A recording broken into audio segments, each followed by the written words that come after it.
રાજ્યના ગૃહમંત્રી ડંફાસ મારવામાં બહુ તજજ્ઞ છે, તો એમને કહેવા માંગુ છું, તમે હમણાં એક મીડિયા કર્મીને કહેતા હતા, ક્યાંક બોલ્યા હતા તમે કે ગુજરાતમાં ક્યાંય પણ દારૂની બધી હોય તો મને મારી ધ્યાન ઉપર લાવજો. તો અહીંયા આવો ઊંધા પડો એટલે ખબર પડે કે શિવનગરની બહેનોને તમે કેટલી રંજાડી છે. મિત્રો, હું જન આક્રોશ રેલી દરમિયાન નીકળ્યો જ્યારે શિવનગર થરાદથી, ત્યારે શિવનગરની બહેનોએ ફરિયાદ કરી કે આખા શિવનગર વિસ્તારમાં ખુલ્લેઆમ ગાંજો મળે છે, ડ્રગ્સ મળે છે અને દારૂ મળે છે. ત્યારબાદ કેટલાક મિત્રો હમણાં જગ્યાએ લઈને આવ્યા. આ બાજુમાં સ્કૂલ છે, કેમેરામેનને વિનંતી કરું કે તમે જરા સ્કૂલ બતાવો. આ સ્કૂલ છે અને સ્કૂલની બાજુમાં આ મકાનમાં અહીંયા આ બાજુ લાવો કેમેરો, આ તમે અંદર લઈ જાઓ. આ જો મકાનની અંદર સ્માઇક્સ જે ડ્રગ્સ લેવાની પદ્ધતિ છે, આ માચીસની પેઢીઓ અને પેલું જે ચમકે છે એ પદાર્થ સિલ્વર પેપર, એ સિલ્વર પેપર ને માચીસ પૈસા વાળીને પીવે, પૈસા નોટ પડી છે. હા, એ બધાનો ઉપયોગ અહીંયા સ્માઇક્સ પીવા માટે થાય છે દરરોજ સાંજે. બરાબર, દરરોજ સાંજે સ્કૂલની બાજુમાં અને સ્કૂલની અંદર બી બરાબર, સ્કૂલની અંદર પણ આ ગાંધી અને સરદારનું ગુજરાત છે. અને હર્ષ સંઘવી જે ડંફાસો મારે છે, વિડીયો બનાવીને કે મને જાણ કરો દારૂ ક્યાં મળે. આ જુઓ, બિલકુલ બિલકુલ, આ જો અહીંયા સ્પાઇક્સ ખુલ્લેઆમ, અને બાજુમાં સ્કૂલ છે. સ્કૂલની બાજુમાં તમે સાઈડમાં જાઓ ભાઈ, સ્કૂલની બાજુમાં બતાવો સ્કૂલ. આ સ્કૂલની બાજુમાં અહીંયા આ ઓરડીની અંદર અહીંયા આ ડ્રગ્સ મળી રહ્યું છે. અહીંયા ડ્રગ્સ લોકો પીવે છે.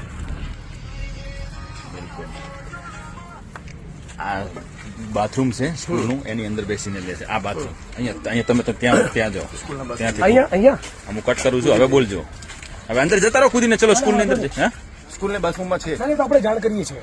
જો બે બધા મિત્રો જે અહીંયા પણ બોટલ પડેલી છે, અને બાજુમાં સ્કૂલ છે. આ બાળકો બતાવો,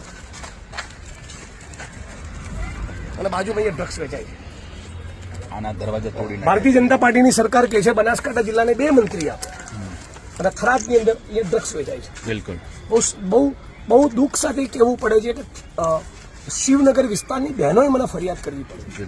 તો અહીં તો અહીંના જે પોલીસ કર્મીઓ એની જવાબદારી બને છે ને. બિલકુલ.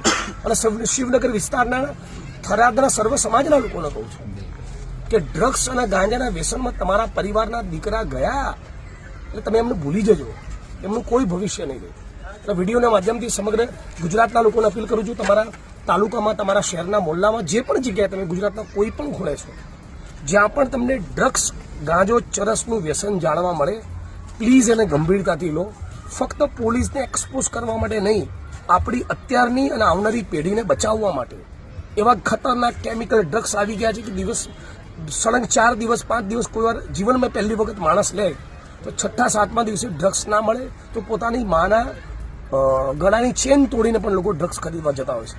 એટલે આપણે ગુજરાતને ઉડતા પંજાબની જેમ ઉડતા ગુજરાત નથી બનાવવાનું. ફરી એકવાર આપ સૌને અપીલ કરું છું, પ્લીઝ ગુજરાતના આપણા બધા જ લોકો સાથે મળીને ડ્રગ્સના દૂષણ સામે લડીએ. અને થરાદ પોલીસને પણ વિનંતી કરું છું કે કોઈ પણ સંજોગોમાં ફરી આવા વિડીયો અમારે બનાવવો ન પડે, એ તમે સુનિશ્ચિત કરો.